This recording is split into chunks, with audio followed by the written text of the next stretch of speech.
Halo, teman-teman. Pernah nggak sih kalian ngalamin hal ini?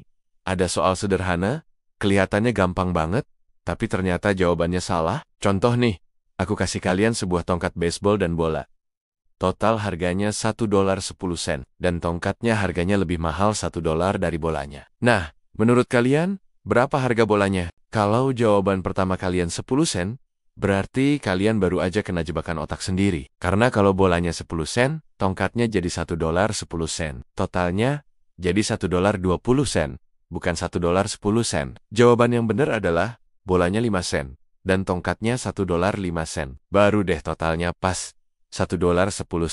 Nah, kesalahan kayak gini dijelasin sama Daniel Kahneman, psikolog pemenang Nobel, di bukunya Thinking Fast and Slow. Beliau bilang, otak kita punya dua mode berpikir: sistem 1, cepat, otomatis, insting, kayak refleks; sistem 2, pelan, logis, penuh pertimbangan. Ibaratnya kayak wartawan dan editor di kantor koran. Wartawan sistem 1 langsung nulis berita, kirim ke editor. Editor sistem 2 harusnya cek dulu, tapi karena sibuk, sering langsung publish tanpa dicek. Hasilnya, kadang berita salah tetap aja tersebar.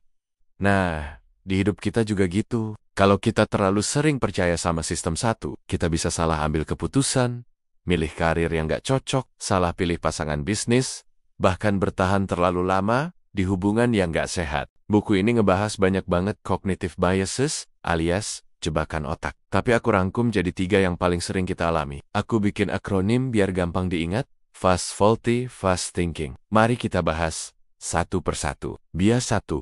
Frequent exposure, terlalu sering. Lihat, pernah nggak sih kalian lebih percaya sama sesuatu cuma karena sering lihat atau dengar? Kahneman bilang, kalau kita terlalu sering terpapar sama sebuah informasi, even kalau itu bohong, lama-lama, otak kita nganggep itu benar.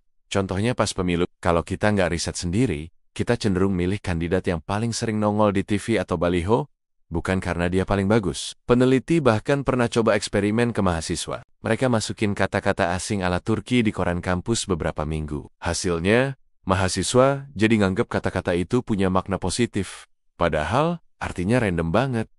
Cara ngatasinnya, sebelum ambil keputusan penting, tanya diri kita, apakah ini pilihan terbaik, atau cuma pilihan yang paling sering aku lihat? Bias 2. Status quo, takut rugi, dan terjebak di zona nyaman. Kenapa banyak orang betah di kerjaan yang dia benci? Kenapa investor sering tahan saham jelek terlalu lama? Jawabannya, loss aversion dan endowment effect. Kahneman nemuin kalau kehilangan sesuatu tuh rasanya 2 kali lebih sakit dibanding dapat sesuatu yang setara nilainya. Jadi orang cenderung takut rugi. Contoh, kalau aku nawarin taruhan lempar koin, kalau keluar kepala kamu dapat 1,5 juta rupiah. Kalau ekor kamu rugi 1 juta rupiah, banyak orang nolak. Padahal kalau diulang ribuan kali, peluangnya bikin untung besar. Endowment effect juga sama. Begitu kita punya barang, kita cenderung nganggap nilainya lebih tinggi. Misalnya, dalam eksperimen, mahasiswa yang dikasih mark bilang harganya $7. Tapi mahasiswa lain yang nggak punya mark, cuma nilai $3. Artinya, kita gampang banget kejebak di status quo. Caranya, keluar, jangan cuman mikir apa yang aku bakal rugi kalau aku keluar dari sini, tapi tanya juga, kesempatan apa yang aku rugi kalau aku bertahan? Bias 3. Tunnel vision, ngeliat sempit banget, sekarang aku kasih teka-teki. Steve itu orang Amerika yang pemalu, rapi, suka keteraturan, nggak terlalu suka bergaul. Menurut kalian, dia lebih mungkin jadi pustakawan atau petani? Kalau jawaban insting kalian pustakawan, berarti sistem 1 lagi menipu. Padahal, secara statistik, jumlah petani jauh lebih banyak, bahkan 20 kali lebih banyak daripada pustakawan pria di Amerika. Jadi peluang Steve jadi petani jauh lebih besar. Ini yang disebut tunnel vision bias. Otak kita suka bikin kesimpulan cepat dari informasi terbatas, terus menutup mata dari data lain yang lebih penting. Cara ngatasinnya, biasakan nanya ke diri sendiri, kenapa sebaliknya bisa jadi benar? Pertanyaan ini bikin kita buka pikiran, lihat lebih luas, dan gak gampang kejebak asumsi, checklist, biar gak ketipu otak sendiri. Jadi, setiap kali kalian mau bikin keputusan besar, coba scan dulu pakai checklist ini. Apakah ini pilihan terbaik, atau cuma karena aku sering lihat? Bias frequent exposure. Apakah aku takut rugi dan kejebak status quo? Bias status quo. Apakah aku pakai informasi terlalu sedikit? Bias tunnel vision.